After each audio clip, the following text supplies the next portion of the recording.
the reason I started by introducing the basis and the span was actually for this, the column space of a matrix. And column space of a matrix is one of the fundamental subspaces of a vector space.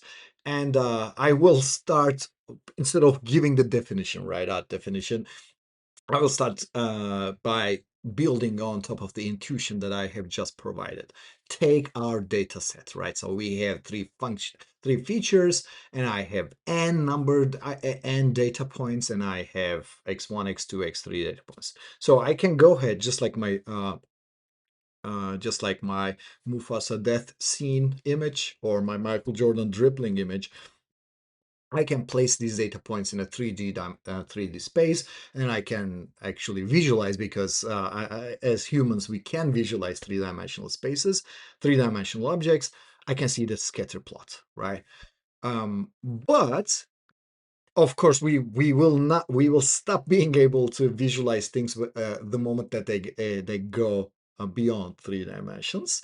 We will have to talk about mathematical tools, and we are the subspaces, the column space is actually providing the mathematical tool for you to be able to do something with multiple dimensional data, redundant feature dimensionality to reduce it, right? So but still, let's consider the problem is like, let's take the baby steps, and let's think of my data set. My data samples are not scattered like this, but it is redundant, right? They just like I mentioned in an image data set, just like how they could live on a subspace of the whole space that they live.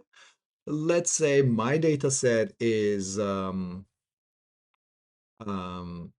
redundant, and like, although it is three-dimensional, although I can see three different numbers for each data points, and I know not one of them is zero, not one of them is constant, uh, I, I can visualize, I can see right now that they are on one plane. So in theory, if I could find that plane that they live on, I could very easily like keep this information. Oh yeah, my data, my space is that. Like, although they are three-dimensional, I know that my space is going to be on that two-dimensional space within that three-dimensional space, and all I need is two numbers to differentiate between one data point to another, right? So in this example, my data points are linearly related. My third feature is a linear combination of the first two features.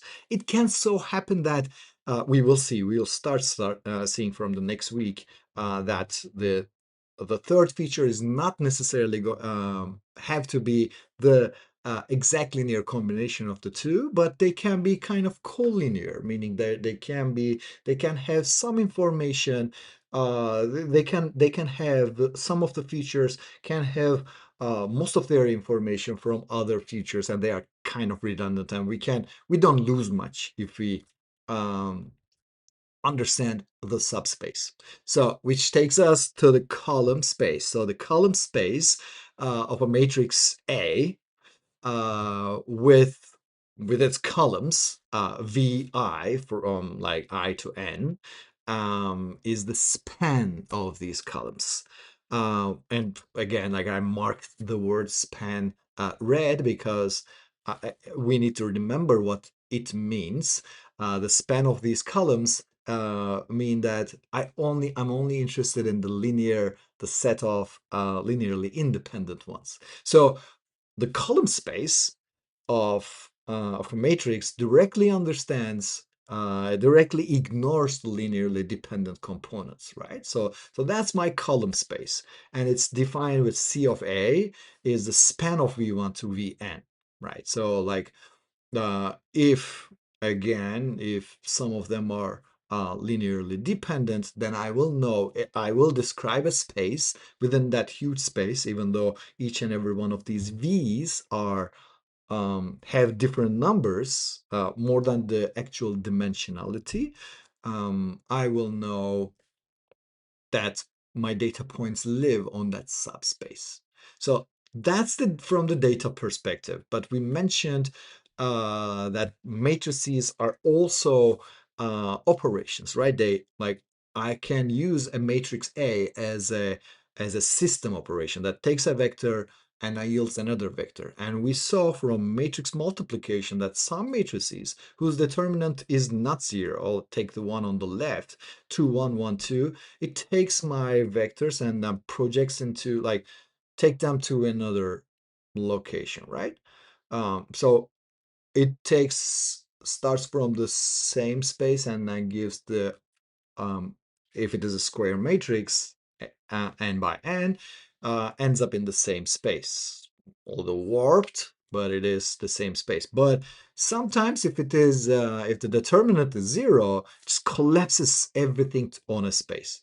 And that space, my dear friends, are called the column space of that matrix.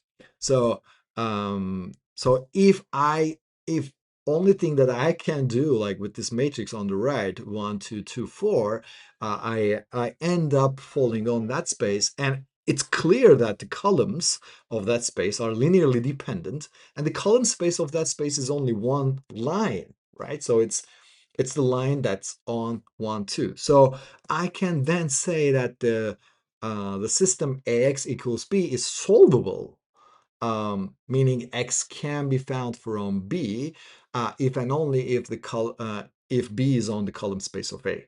Otherwise, they're already going to fall on top of that. So how do we find the column space? Well, we have to find the linearly independent set of columns uh, out of the columns. So there are two steps to that. Find the reduced echelon form via Gauss-Jordan. We just introduced how to do the Gauss-Jordan, and the columns with pivots. We introduce what pivots are, will be the basis of the column space. So in this example, we have this matrix.